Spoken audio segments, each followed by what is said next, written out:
S Alam, সবগুলাতে কিন্তু আমি বাদী ছিলাম। আমি দুর্নীতির বিরুদ্ধে এই পর্যন্ত যতগুলা, এই আমাদের যিনি মাননীয় শিক্ষামন্ত্রী বর্তমানে দীপুমণি, না শিক্ষামন্ত্রী না, সমাজ কল্যাণ মন্ত্রী, উনার ভাইয়ের বিষয় নিয়ে আমি কথা বলছি। আমি আমাদের যে সমরেজা সাহেব, উনার মুক্তিযুদ্ধের সার্টিফিকেট নিয়ে আমি কথা বলছি। মাননীয় সাবেক রেলমন্ত্রীর বিষয় নিয়ে আমি কথা বলছি। আপনি যাদের কথা বলছেন তারা সবাই মন্ত্রী থেকে বাদ পড়ছে, এইটা একটা ভালো জিনিস হয়েছে।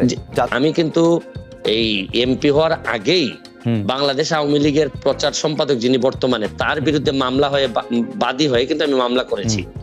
সুতরাং আমি আওয়ামী লীগ করি, আওয়ামী লীগকে, বঙ্গবন্ধুর আদর্শকে ধারণ করি, বহন করি, কিন্তু যেসব জায়গায় আমার সমালোচনা করার, যেসব জায়গায় আমার প্রতিবাদ করার, এই জায়গায় তো আমি বন্ধ হয় নাই, বা আমি কখনো আটকে থাকি নাই, বা চেষ্টা করছি, আমি যতটুকু পারছি আমি চেষ্টা করছি। এইখানে বঙ্গবন্ধু কন্যার সাথে দেখা করতে পারাটা আমার জন্য একটা সম্মানের। এইখানে আপনারা মিলাই ফেলবেন না, কিন্তু উনি সরকার প্রধান যখন হবেন